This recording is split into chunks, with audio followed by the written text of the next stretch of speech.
Hi,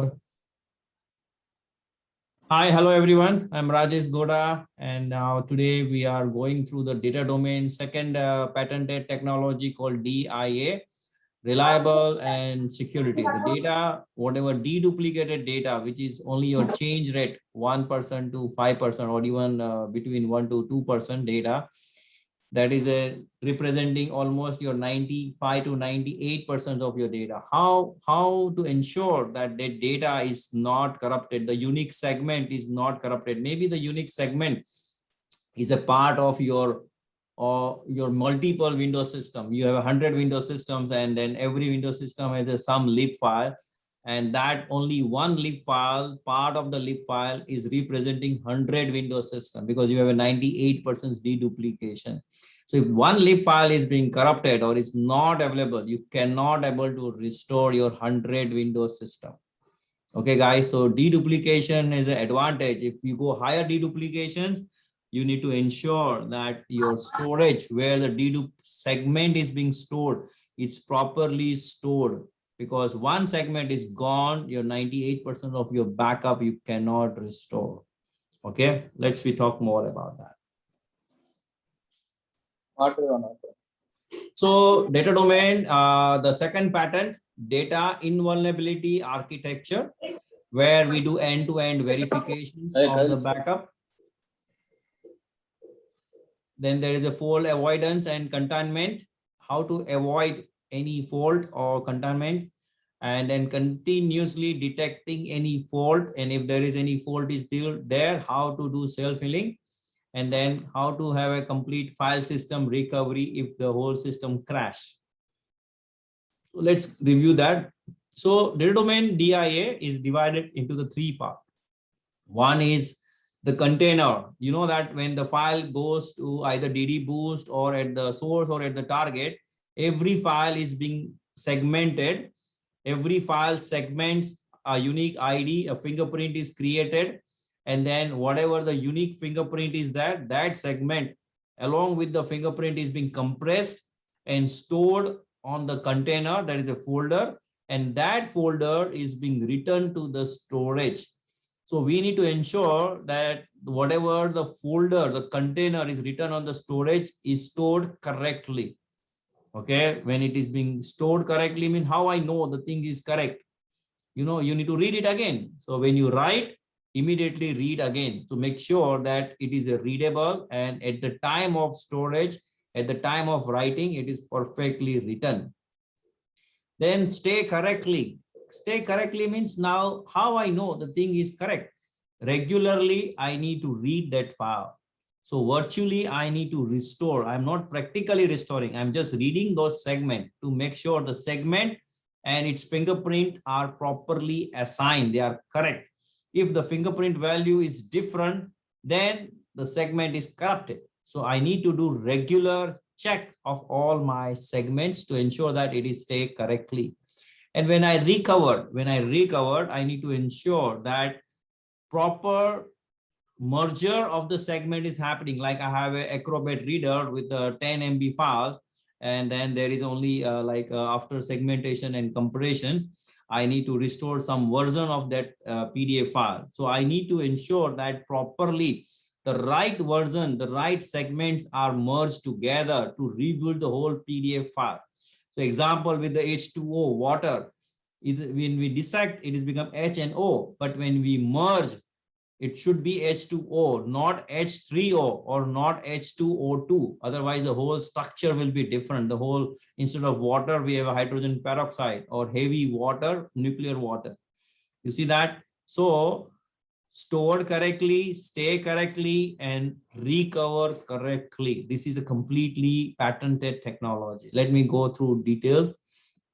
So what is a DIA? End-to-end verifications, fault avoidance and containment, continuous fault detection and self-healing, and file system recoverability. So what is happening is, you see that this circle, this is a circle of integrity check. When I will write the container, you know, segment, every segment has a fingerprint.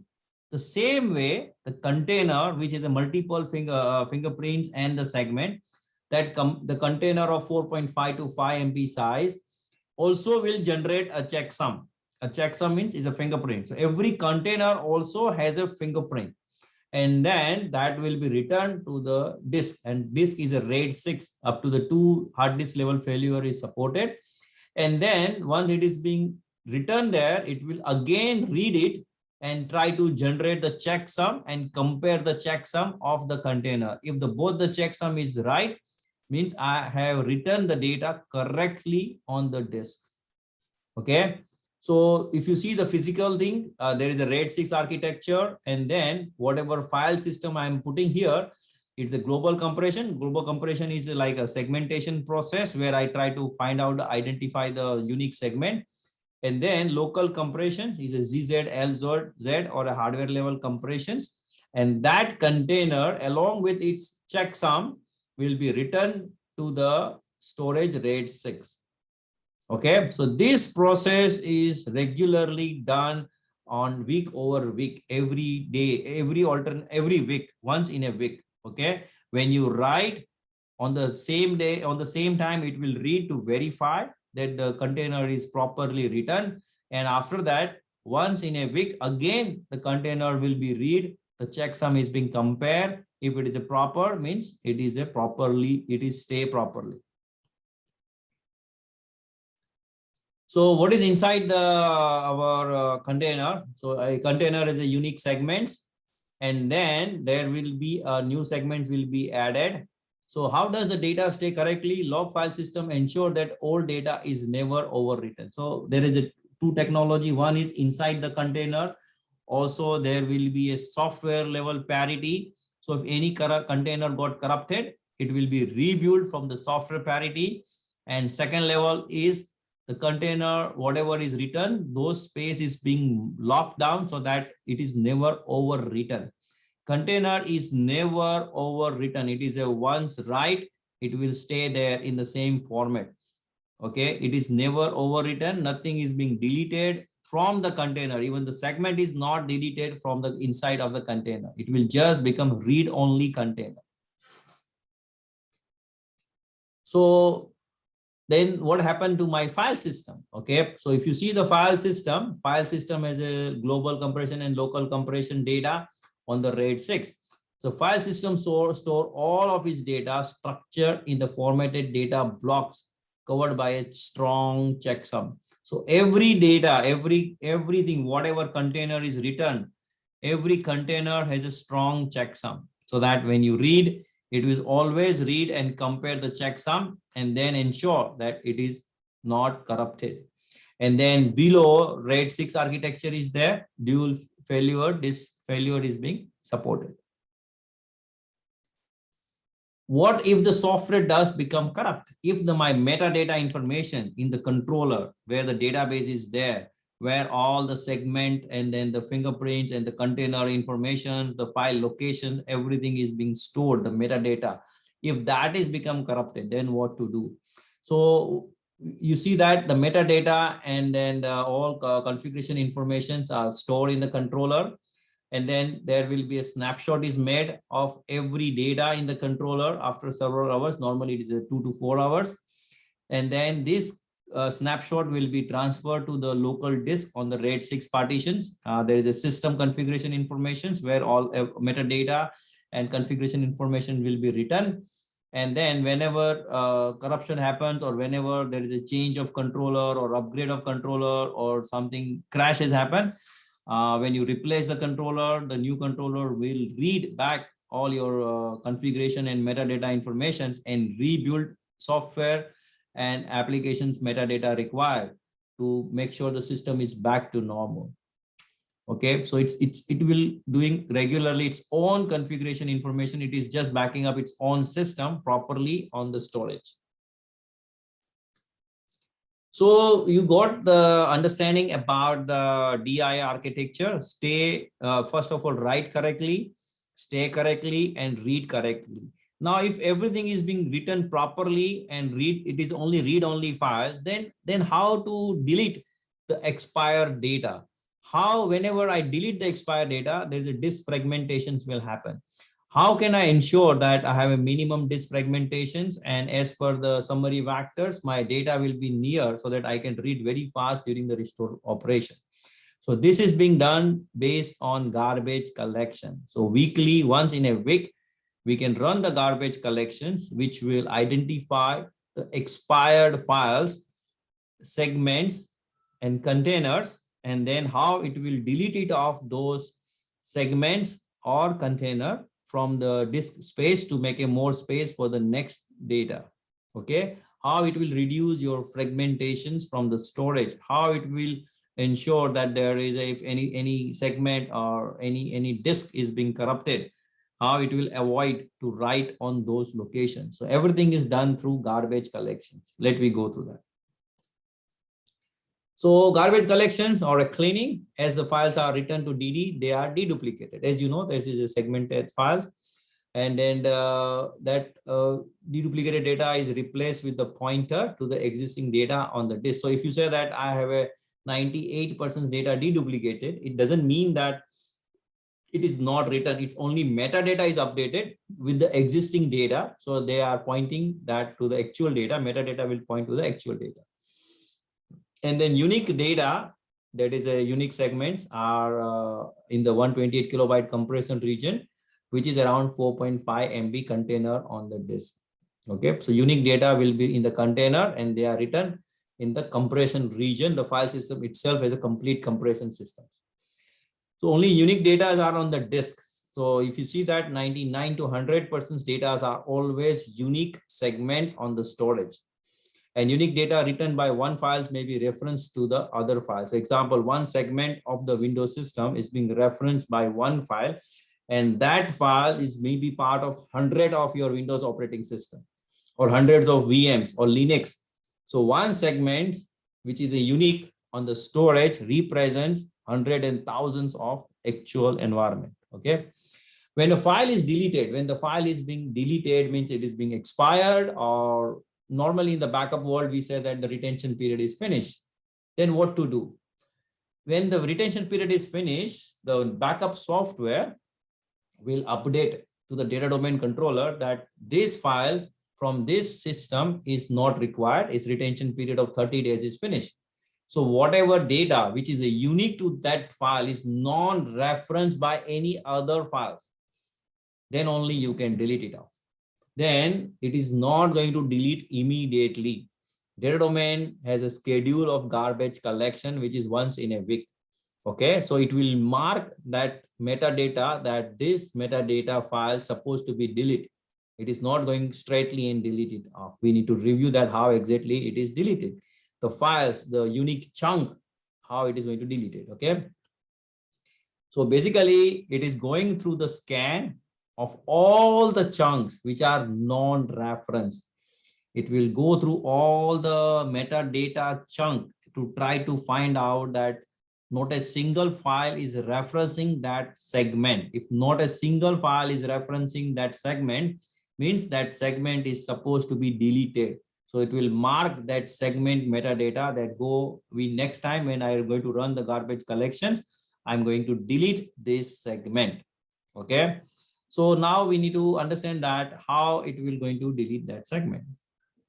So here are the 12 phase of garbage collections. Okay. So phase one, it will do the pre-merge. It will try to understand the data file system index and then try to understand what's going on.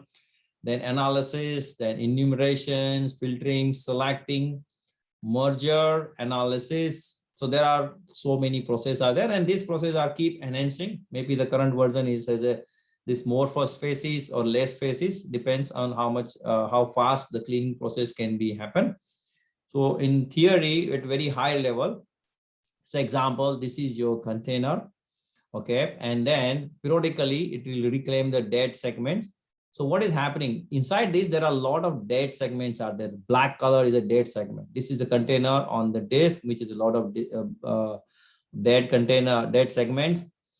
And these two are valid and these are copy forward. So what it will do, it will use this, it will read the content, because as you know, there is a concept of read once and then, write once and read many. So it is not going to delete anything from this container. If you can't want to delete anything from the container, then how to make a space? So what it will do, it will move the data, blue and the copy forward data and the valid data into the new container. Okay, it will create the two new container where it will copy whatever the valid data and the copy forward data that we need to keep it for a long time. And then whatever the black data, it is just keep it there. The whole container is being copied with the valid data to the new container.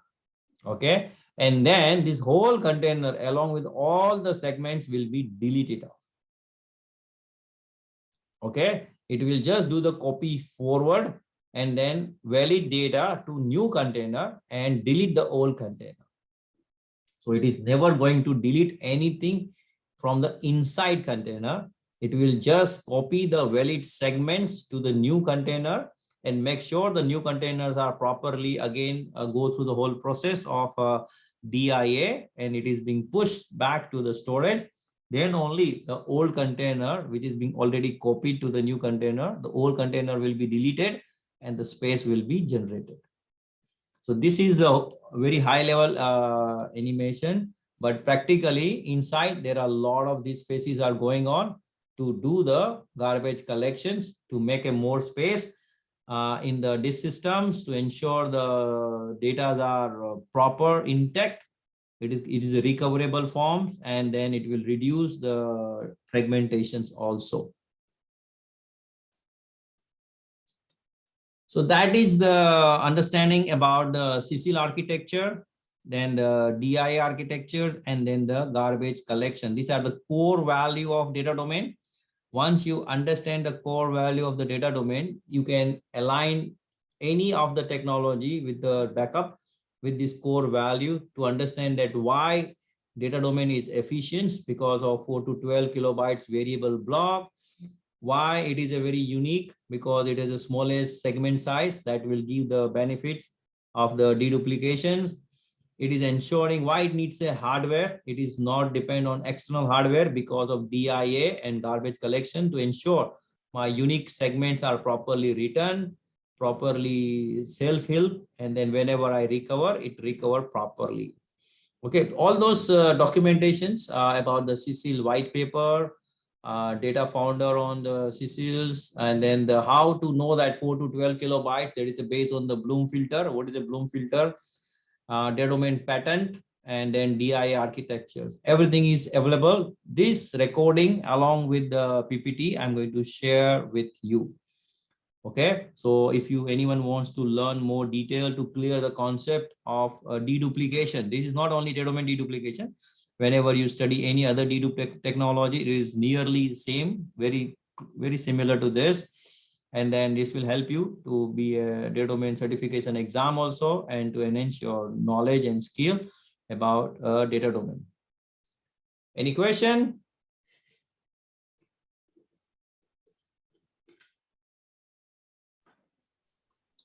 No, Rajesh. No, Rajesh. So I have one more slide about the functionality that I need to present. Okay, very fast. This is once we understand the CCL architecture and then the DIA and garbage collection. Now, what is a real life that where I can use the data domain? So data domain you can use anywhere on-prem. For virtualized environment, you can deploy data domain virtual edition on the VMware, Hyper-V, public cloud, and then everywhere. So now, if anyone asks, but what is the RTO and RPO? I want how to achieve backup RTO and RPO. So first of all, backup will start from here, where you have a once in a day, and then you have a minimum 14 days to 30 days. That is called backup. And then you have a long-term retention, archiving, and then you have a air gap solutions. Okay. Below the backup, if someone says that I want to reduce the RTO, RPO, you need to go for snapshot technology, or you have a replications of your storage, continuous replications, or continuous replications, or synchronous or asynchronous replication with the snapshot. And this is for on-prem, virtualized environment, converged environment, born in the cloud, SaaS, public, private, whatever hybrid cloud environment. So basically, based on your RPO and RTO, you need to design your backup solutions for operational recovery, long-term compliance recovery, and then air cap recovery. Okay, so Data Domain will cover everything of this. Data Domain is market leader. There is an old slide. Already we've gone through this: efficient, reliable, flexible, and cloud ready slide. And then what is efficiency? Efficiency is a deduplication efficiency.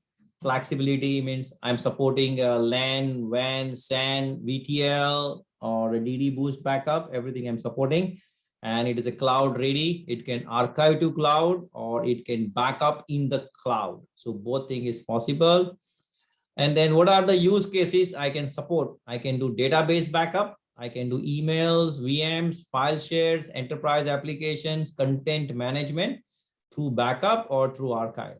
So backup, database, mainframe, iSeries, you name it, Networker, NetBackup, Avamar, Commvault, anything which support DD Boost, SIPs, NFS, VTL, NDMP protocol, everything can be written to Data Domain for operational recovery, for disaster recovery, it being replicated to DR site, or it can be archived to the cloud for compliance recovery. And there is air gap solutions, as Vratesh has present to you, cyber recovery. So all the use cases is supported by Data Domain based on various backup software. There are a lot of backup softwares. You see that Dell EMC, Networker, Veritas, Veeam, HP Data Protector, Pivotal, and then there is enterprise applications which has its own backup tool, like Oracle as RMAN, SAP as a BR Init, IBM as a DB2 as a dumb backup, SQL as Enterprise Studio. So whatever it can do directly, enterprise application also can write directly to the domain over DD Boost, or some of the application write over the FC SAN, or someone write on the DD Boost. So whole ecosystem is fully supported.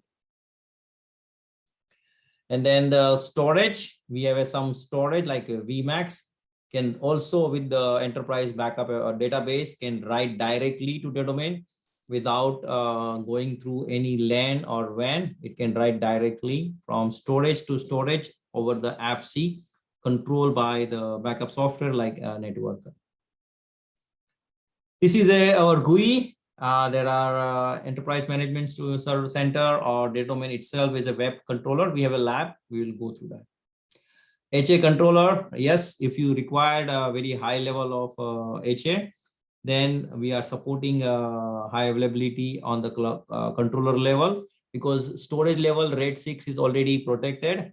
And then with the controller, if anything goes wrong in the controller, the whole metadata information from the NVRAM and SSDs will be flushed into the storage, and then it will fail over. And then the second controller will take read the whole configuration information. As I told you before, the whole dump of the snapshot of configuration and metadata will be rebuilt on the standby controller, and it's ready to back up. Data Domain Virtual Editions, yes, it is available for the VMware environment or the public cloud environment in AWS, Azure. It can do DD Boost backup. Definitely, there is no SAN or VTL on the cloud environment, so it can do only LAN DD Boost backup using our Networker Avamar backup software. It supports replication from physical to virtual, virtual to physical, any to any, and it supports complete encryptions also. On the VMware environment, it can go up to 96 terabyte, and in the public cloud environment, it can go up to 256 terabyte. So you have a large workload in the public cloud also can be backed up. So cloud tier, Data Domain has a archiving to the cloud, and we call as a cloud tier. So whatever data you have, that is, say you want every month backup to go to cloud storage for 7 years. Yes, you can either backup software like Networker or Avamar can do that, or at the Data Domain level also, you can select the data from the M-tree and it can be archived. It can be automated also. Whatever files which is being backed up, or whatever file is older than 14 days, will be transferred to the cloud storage, you can do that. You can have a multi-tenancies, yes, like a home directory. Data domain has a multiple application directory, we call as a M tree, media tree. So that one tenant may be using net backup, another is using networker, or even you have a IBM iSeries or a mainframe. Everything can be written to the same data domain by partitioning the data domain as per the quota limit. You can set the quota limit. You can have a tenant level management, reporting, and completely logically isolate. Replications, you can have a one-to-many, many-to-one, virtual to physical, lot of way you can do the deduplicated replications for the productions to DR, to the cloud, to the vault environment, fully supported. Inline encryption, if you are doing a backup through robo environment, or you are backing up over the WAN and you want to do every segment to be encrypted before sending to their domain, you know, DD boost, and then every segments we are transferring. So inline encryption of the segment is also fully supported. You can do inline encryption, but I will suggest only for the robo or the WAN. Normally for the in-house, your LAN, you don't need that. It will affect a performance. And then the extended retention is no more supported because we replaced the extended retention with the cloud tier. I'm going to replace this slide. Retention lock. Yes. So whatever data you dump it to the data domain at the M-tree level per tenant or per application, you can have a retention lock, so that even when application wants to expire some data, is not as it is going to expire as per only the retention lock requirement. It is a governance editions and compliance editions. Governance is for the software and hardware, that is a virtual and physical data domain.